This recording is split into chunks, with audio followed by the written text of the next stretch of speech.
Hello guys, तो स्वागत है अपनी इस YouTube channel board student classes में। और आज हम लोग पढ़ने वाले क्लास 10 के चैप्टर नंबर 7, जिसका नाम है दोस्तों परंपरा का मूल्यांकन। और उसके आज पिछले वीडियो में हम लोगों ने ऑब्जेक्टिव किया था, इस वीडियो में हम लोग आज सब्जेक्टिव करने वाले जो पिछले 10 साल में पूछे गए दोस्तों। तो क्या मैंने बोला, पिछले 10 साल में जो भी पूछे गए दोस्तों वो हम लोग करने वाले हैं।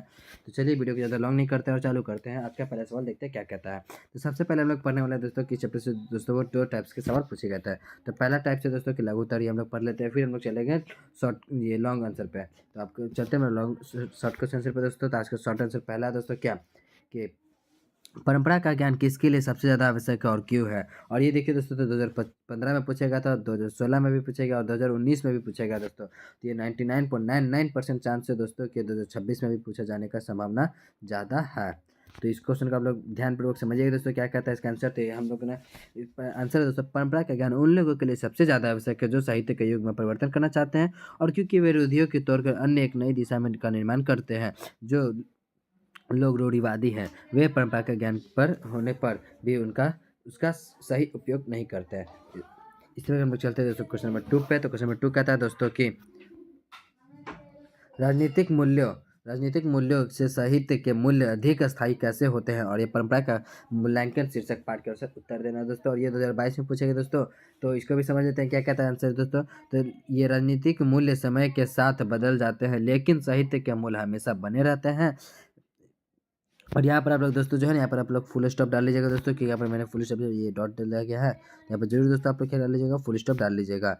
और उसके आगे दोस्तों, शेक्सपियर जैसे साहित्यकार राजनीतिक सत्ता से अधिक महत्वपूर्ण है क्योंकि उनके साहित्य में मानव जीवन की गहरी समझ और भावनाएं होती हैं जो पीढ़ियों तक प्रसंगति है। तो आई होप कि दोस्तों ये भी आपको क्वेश्चन मैंने छोटा सा वर्ड में मैंने वो 2 लाइन में मैंने कंप्लीट करने की कोशिश किया है।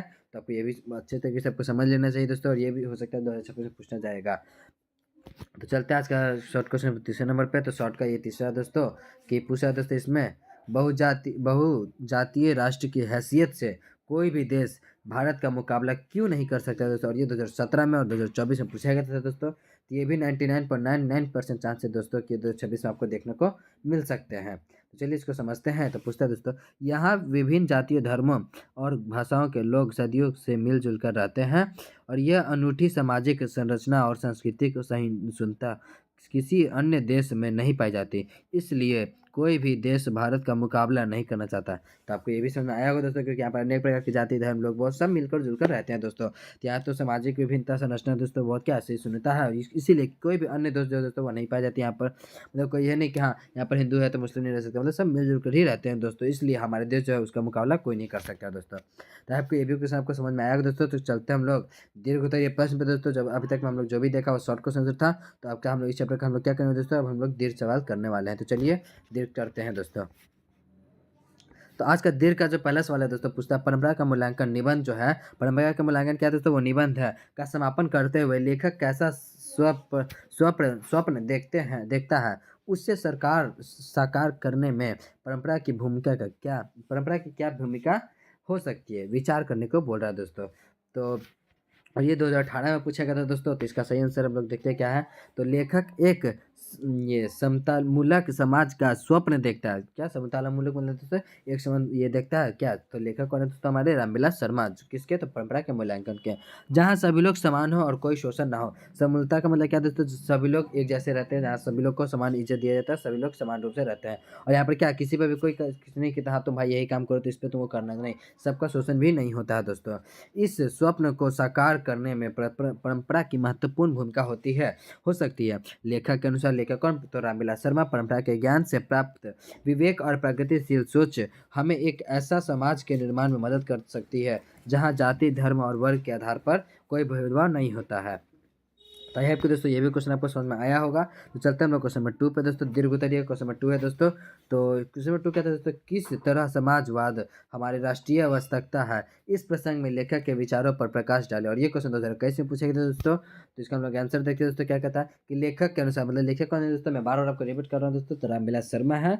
समाजवाद हमारी राष्ट्रीय आवश्यकता है। समाजवाद दोस्तों हमारी राष्ट्रीय आवश्यकता है दोस्तों, क्योंकि यह भारत के बहुजातीय और बहुसांस्कृतिक समाज के लिए समानता और प्रगति सुनिश्चित करता है और समाज के माध्यम से ही देश के विभिन्न राष्ट्रीयताओं के बीच एकता स्थापित की जा सकती है। यह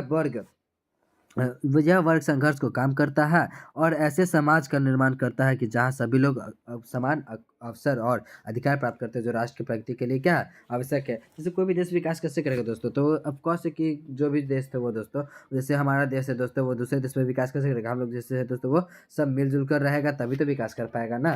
तो वही बात है दोस्तों कि सब एक जैसे हमारे यहाँ पर क्या है, किसी में भी भिन्नता नहीं किया जाता है, सब एक जैसा। और इससे क्या होता है दोस्तों, अगर सब लोग मिलजुल कर रहेंगे तो किसी में लड़ाई झगड़ा नहीं होगा। तो क्या कोई भी इंसान में भी अगर दो में बीच में लड़ाई झगड़ा नहीं होता तो वो दोनों मिलकर रहते हैं, अगर लड़ाई होता है तो वो भी अलग हो जाता है। तो ये तो फिर भी देश का बात हो रहा है दोस्तों। तो फिर भी आपको आई होप कि ये भी क्वेश्चन में आया होगा दोस्तों।